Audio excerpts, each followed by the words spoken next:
Good morning, dear children. So this is the video on the new chapter, sole proprietorship of your syllabus.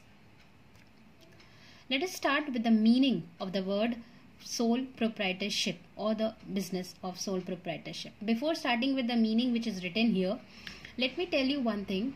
If we break the word sole and proprietorship, sole means single, one, and proprietorship means the business. So as it is clearly understandable that sole proprietorship is a business which is run by one single person. Now let us do the meaning. It here means the sole proprietorship. It means a business, again the keywords, owned, financed and controlled by a single person.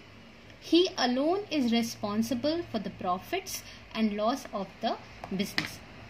Sole proprietorship एक ऐसा business है which is owned, finance and controlled by a single person. एक ही इंसान, एक ही person इस business को करता है, वही इसका ओनर होता है, वही इसमें पैसे लगाता है और वही उसको कंट्रोल करता है. मतलब कि उसके जो भी डिसीजंस होते हैं वो वही सिंगल पर्सन लेता है. And since he alone is doing all the work, definitely he will be the only person responsible for the profits. वो ही अकेले सारे प्रॉफिट्स को एंजॉय करेगा और अगर लॉस हो रहा है तो वो ही उन सारे प्रॉफिट्स को बेयर करेगा. This is the definition given bye J.L. Hansen. Definition I have already told you in the previous videos. Definition means quoting the words given by some other people. Sole trader business is a type of business unit where one person is solely responsible for providing the capital. J.L. Hansen ने बोला कि soul trader एक ऐसा business का type है जहां पर एक ही पर्सन अकेला रिस्पॉन्सिबल होता है जो भी कैपिटल या पैसा उसमें इन्वेस्ट होता है. कैपिटल मतलब money invested in the business. For bearing the risk of the enterprise, वो अकेले ही रिस्क को भी बेयर करने के लिए रिस्पॉन्सिबल होता है. And for the management of the business, वही अकेले पैसे के लिए रिस्पॉन्सिबल होता है, वही अकेले रिस्क के लिए एंड वो ही अकेले मैनेजमेंट के लिए भी रिस्पॉन्सिबल होता है. Another definition given by James Stephenson. A sole proprietor is a person who carries on business exclusively by and for himself. Sole proprietor एक ऐसा पर्सन है जो अकेले बिजनेस कैरी करता है, अकेले खुद से करता है और अकेले खुद के लिए करता है. He is not only the owner of the capital of the undertaking but is usually the organizer and manager and takes all the. He is not only the owner of the capital of the undertaking but is usually the organizer and manager and takes all the profits or responsibility for losses. एक ऐसा person है sole proprietor जो अकेले business चलाता है, run करता है, अपने लिए रन करता है और इसीलिए वो सारे प्रॉफिट्स को और या लॉसेस को खुद ही उसके लिए रिस्पॉन्सिबल होता है. So these two different definitions have been given to you, one by J.L. Hansen and one by James Stephenson. And if you open your book to this chapter, you will find there are many other definitions given as well. So what you have to do is you can refer to all the definition, whichever definition you find easy to learn and quote, you can do it. Let us start with the features of sole proprietorship. The first feature is single ownership. As the name suggests and makes it very clear that a sole proprietorship form of business is a business where the ownership is in one single hand, that is the sole proprietor.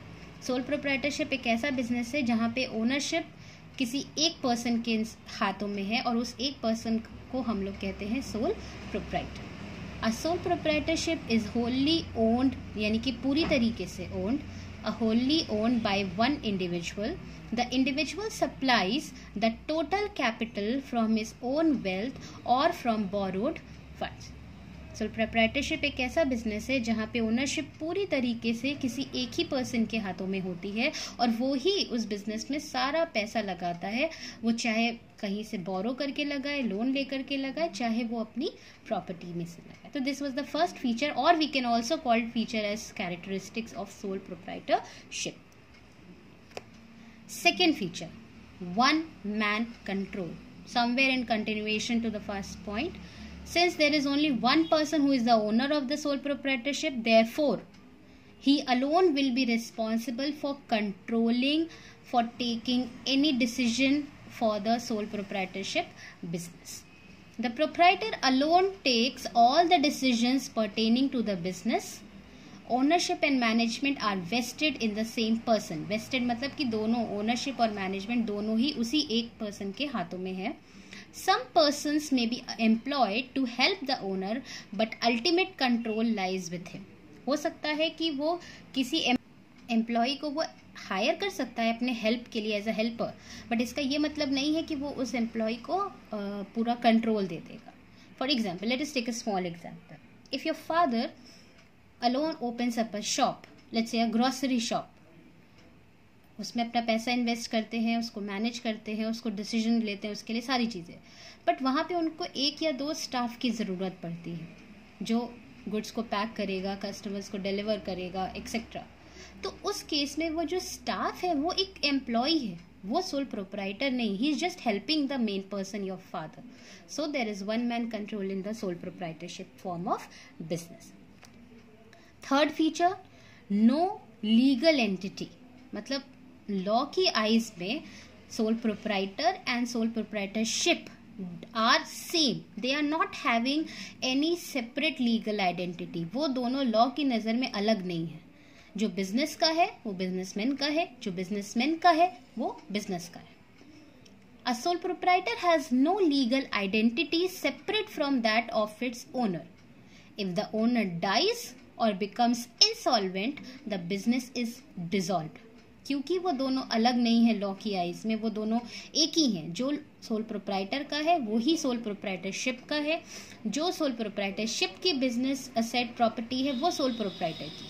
तो अगर owner या sole proprietor की death हो जाती है या वो insolvent, bankrupt, दिवालिया घोषित हो जाता है, तो उस केस में बिजनेस भी डिसॉल्व हो जाएगा, यानी कि बंद हो जाएगा.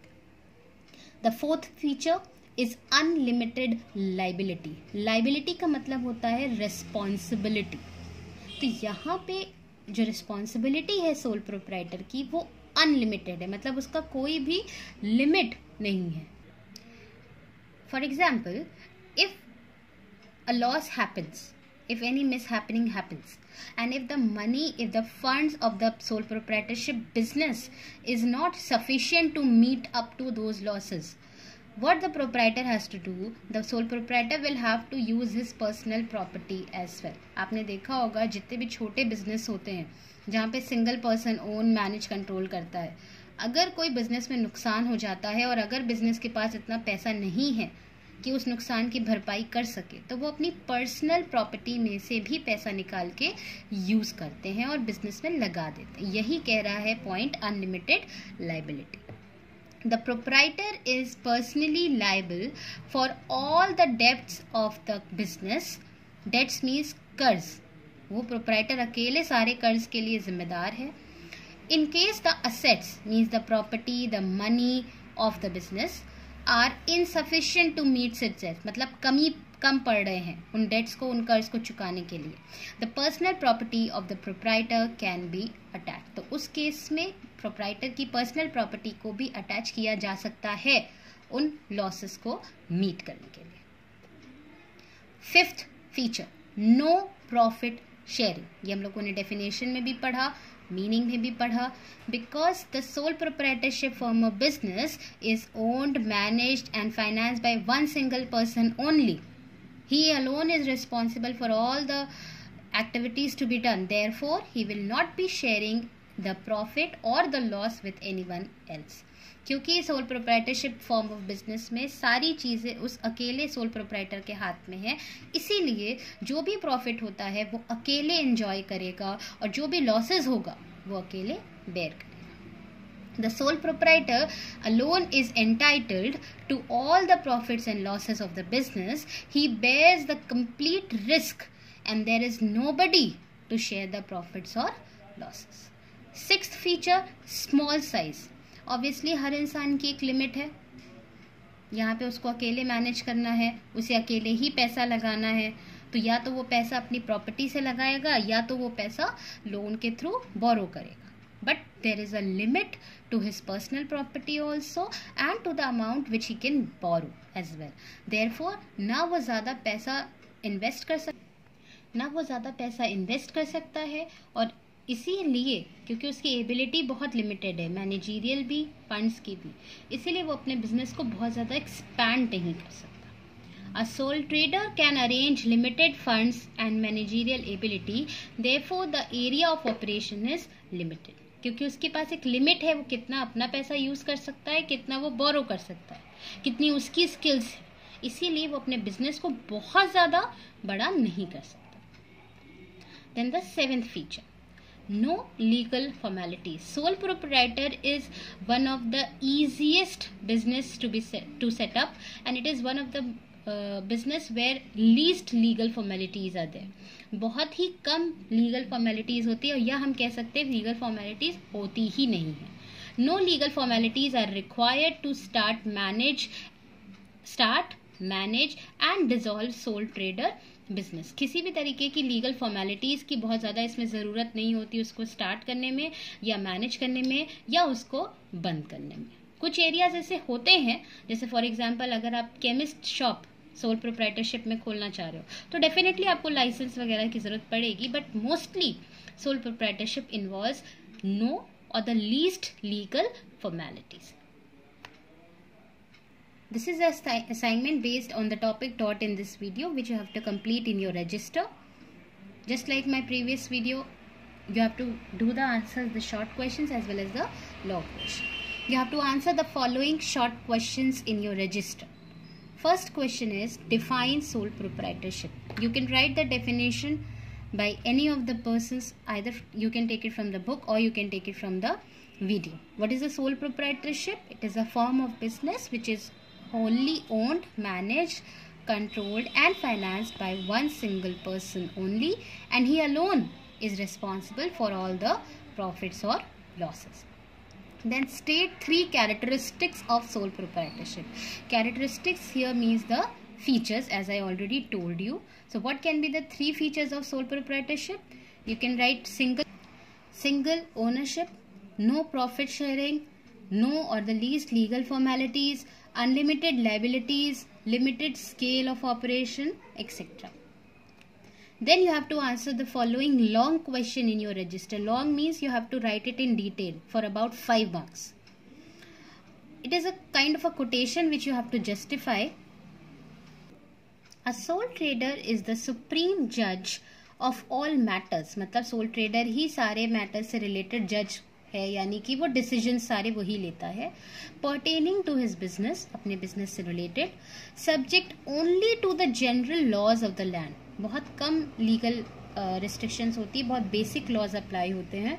And to such special legislation as may affect his particular business. So you have to comment on this statement, you have to justify this statement, and if you read this and analyze, this statement is somewhere analyzing the features of sole proprietorship. So that means as an answer you will be explaining the features or the characteristics of sole proprietorship form of business. You have to write it in detail for about 5 marks. You can write 5 features which we have already done. For example, single ownership, unlimited liability, no sharing of profits or losses, no legal formalities, then your limited resources, limited scale, etc. Thank you children. Take care. I hope the topic is clear to you. Kindly go through the video once again. Write the question and answers in your copy and learn them by heart.